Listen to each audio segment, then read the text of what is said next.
शनिदेव एक राशि में 2.5 साल तक रहते हैं और जब वो आपकी राशि से 12th हाउस में आ जाते हैं उसके बाद वो आपकी राशि में आते हैं और उसके बाद वो आपसे 2nd हाउस में जाते हैं, यानी कि 2.5 करके 3 बार 7.5 साल होता है। और ये जो 7.5 साल होता है यही 7.5 कहलाती है। और मकर राशि वालों के ऊपर अभी 7.5 चल रही है। 7.5 के दौरान जब भी शनिदेव 12th हाउस में आ जाते हैं, लग्न में आ जाते हैं और 2nd हाउस में आ जाते हैं तो हर तरह से शनिदेव परेशानी देना शुरू कर देते हैं। जब भी 7.5 चलती है उस समय अपमान होता है, रोग बढ़ जाते हैं, शत्रु बढ़ जाता है और बुरे अनुभवों की प्राप्ति होती है।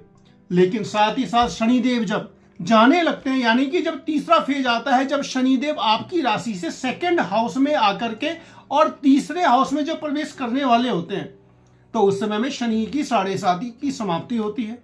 और शनिदेव की जब 7.5 की समाप्ति होने लगती है उस समय में शनिदेव जो खोया हुआ जो साम्राज्य होता है वो लौटा देते हैं, यानी कि आपका इन 7.5 सालों के अंदर जो भी आपकी समस्या रही होगी, जो आपसे छीना गया था वो आपको वापस किया जाता है। आपको उच्च पद मिलता है, सम्मान मिलता है, कीर्ति मिलती है, नई जॉब मिलती है और फिर से एक बार खुशहाली आती है। और यही हाल होगा मकर राशि वालों का, क्योंकि मकर राशि वालों की 7.5 समाप्त होने जा रही है 29 मार्च 2025 को और काउंटडाउन शुरू है। नमस्कार साथियों, मैं किशोर नाथ आप सबका हार्दिक अभिनंदन करता हूं और आज की इस वीडियो में मैं आप लोगों को बतलाने वाला हूं मकर राशि के बारे में 2025 का संपूर्ण भविष्यफल। शनि, राहु, केतु, गुरु और शुक्र आपके जीवन में किस तरीके से क्रांतिकारी फल लाने वाले हैं 2025 में और कैसे लाने वाले हैं, ये सारी बातें डिटेल से इस वीडियो में मैं आप लोगों को बतलाने जा रहा हूं। अब बात करते हैं मकर राशि की शनि की। शनि अभी आपके 2nd हाउस में है। हर तरह से जो परेशानी होती है वो उन्होंने आपको दिया हुआ है। शनि की 7.5 के दौरान सबसे ज्यादा जो बड़ी समस्या आती है वो जॉब को लेकर के आती है, फाइनेंस पे आती है, वित्त से रिलेटेड बहुत ज्यादा नुकसान होना शुरू हो जाता है। यानी कि शनिदेव सबसे पहले नौकरी और वित्त पर ही आक्रमण कर देते हैं। 7.5 के दौरान जॉब छूटती है, नई जॉब मिलती है, उसमें भी दिक्कतें आती हैं, स्वास्थ्य को लेकर के समस्याएं आती हैं। दूसरी जगह नौकरी आपने पकड़ी, वहां भी आपको दिक्कत आनी शुरू हो गई। आय पर एकदम से रोक लगा देते हैं, बड़ा बड़ा साम्राज्य हिल जाता है, बड़ी बड़ी फैक्ट्रियां बंद होने के कगार पर पहुंच जाती है अगर शनि की 7.5 हो। हाँ, इसका टर्म और कंडीशन लगा हुआ रहता है कि 7.5 में हर किसी को इतना बुरा प्रभाव नहीं मिलता। इसके लिए टर्म और कंडीशन ये होती है कि अगर आपकी कुंडली में शनि बिगड़े हुए नहीं है, यानी कि बहुत ही ज्यादा बुरी स्थिति में नहीं है, तो वह अच्छा फल देंगे। लेकिन अगर वो बिगड़े हुए हैं, यानी कि मंगल की राशि में है, सूर्य की राशि में है, सूर्य के नक्षत्र में है, शनि के नक्षत्र में है, या फिर अपने शत्रुओं से पीड़ित अवस्था में है या मृत अवस्था में है, यानी कि किसी न किसी प्रकार से शनि अगर पीड़ा में है तो 7.5 के दौरान वो आपको भी पीड़ा देते हैं।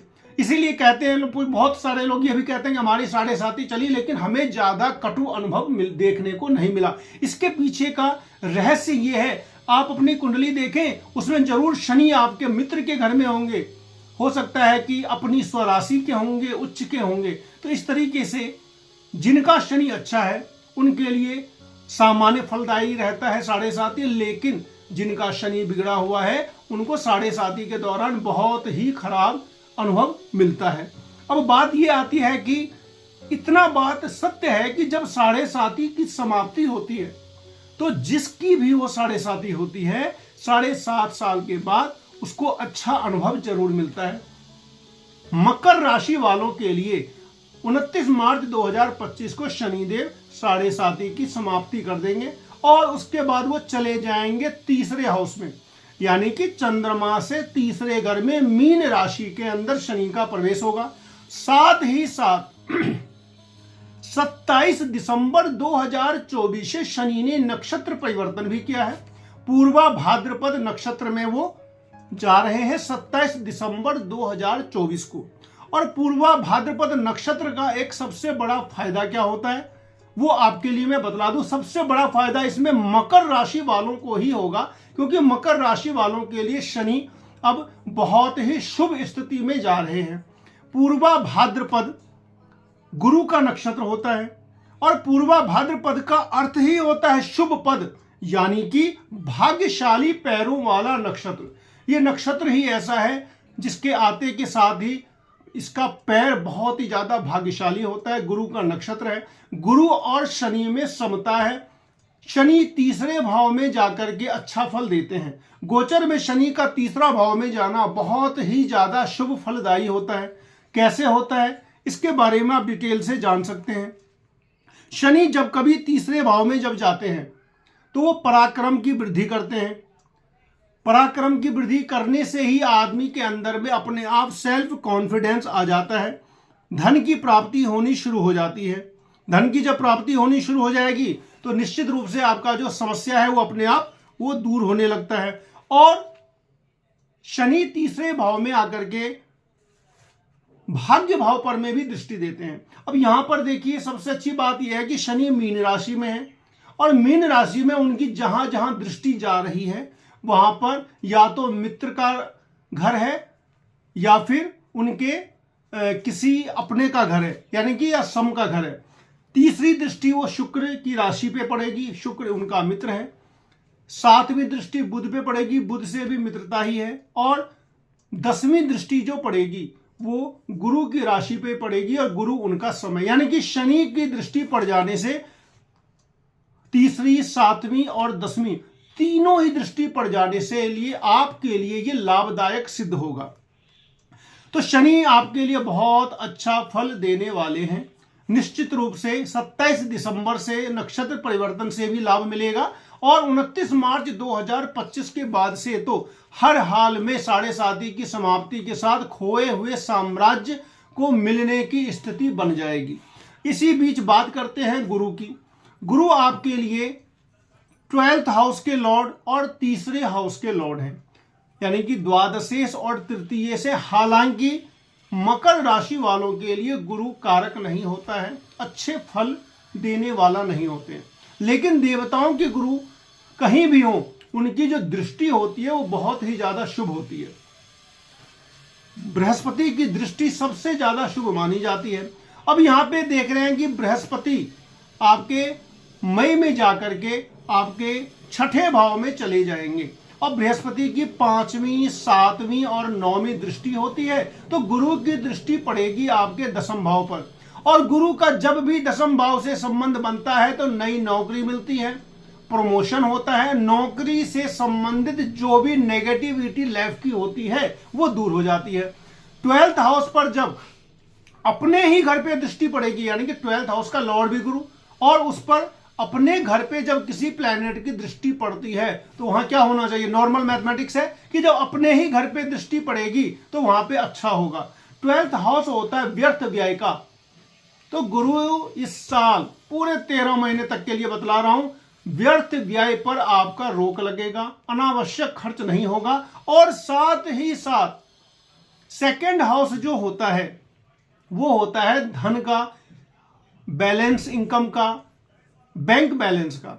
उस पर में जब गुरु की दृष्टि पड़ेगी तो वहां भी आपको धन से संबंधित ये लाभ जरूर पहुंचाएंगे। अब गुरु और शनि काफी अच्छे पोजीशन में है। शुक्र आपका प्रबल बली राजयोग कारक है। शुक्र प्रबल बली राजयोग कारक किसे कहते हैं, जब केंद्र और त्रिकोण दोनों का लॉर्ड एक ही प्लेनेट होता है तो उसको कहा जाता है कि वो प्लेनेट आपके लिए प्रबल बली राजयोग कारक है। शुक्र आपका 10th हाउस का भी लॉर्ड है और 5th हाउस का भी लॉर्ड है, यानी कि दशमेश भी है और पंचमेश भी है। दोनों मिलकर के वो जब भी जिस किसी अच्छी स्थिति में जाते हैं, हर 1 महीना 45 दिन पे जब उनका गोचर बढ़ता चला जाएगा। साथ ही साथ अगर शुक्र आपकी दशा में आ गए, आपकी कुंडली में अंतर दशा में आ गए, प्रत्यांतर में आ गए, तो भी आपको बहुत ही ज्यादा लाभ पहुंचाएंगे। अब बात करते हैं, कुछ नेगेटिव हमेशा लगा ही रहता है। तो राहु आपके 2nd हाउस में चले जाएंगे, ये आपको मई के बाद।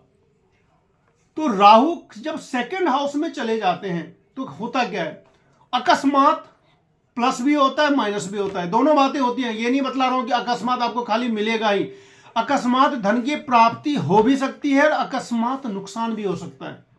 तो ज्योतिष का यही काम होता है कि अगर हम पहले से जान लें तो उन चीजों पर हम जो नेगेटिविटी है उनसे हम बच सकते हैं। तो राहु क्या होगा कि सेकंड हाउस का लॉर्ड होकर के वो मित्र के घर में चले जाएंगे और उससे होगा ये कि अकस्मात कभी फायदा भी करवा सकते हैं और नुकसान भी करवा सकते हैं। फायदा उस स्थिति में होगा जब जन्मकालीन गोचर में जन्मकालीन राहु आपका अच्छा होगा, वृषभ राशि का होगा, तुला राशि का होगा या फिर मित्र के घर का होगा।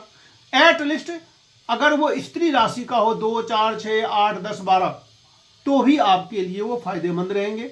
अगर वो सिंह राशि का हो या फिर पुरुष राशि का 9 नंबर का हो तो उस परिस्थिति में आपके लिए ज्यादा वो दिक्कत कर सकते हैं। अगर ऐसा लगे आपको कि धन से संबंधित मई के बाद अगर आपको ऐसा लगता है कि कोई परेशानी हो रही है तो राहु का जो तांत्रिक मंत्र है उसका आप जाप करें। क्या होता है कि पूजा पाठ कर लेने से, जप कर लेने से वो चीज जो होती है वो होके तो रहेगी लेकिन उसकी इंटेंसिटी काफी कम हो जाती है। तो राहु के लिए थोड़ा बहुत उपाय करेंगे, उससे हो जाएगा। आप किसी नेत्रहीन व्यक्ति को मई के बाद आप भोजन करवाएं महीने में एक बार, उससे राहु आपका बिल्कुल कंट्रोल रहेगा। शनि के लिए बिल्कुल सारी समस्या जो थी आपकी वो समाप्त होने ही जा रही है।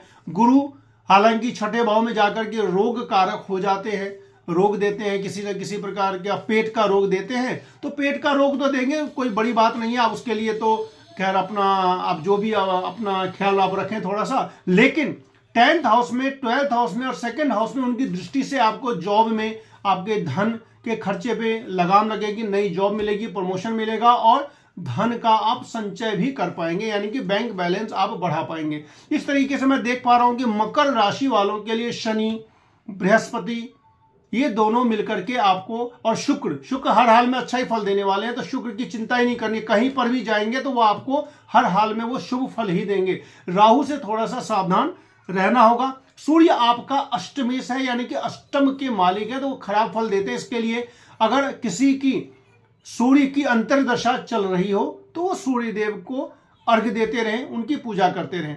मित्रों लाइक शेयर सब्सक्राइब जरूर करें। मिलते हैं फिर अगले वीडियो में, तब तक के लिए नमस्कार।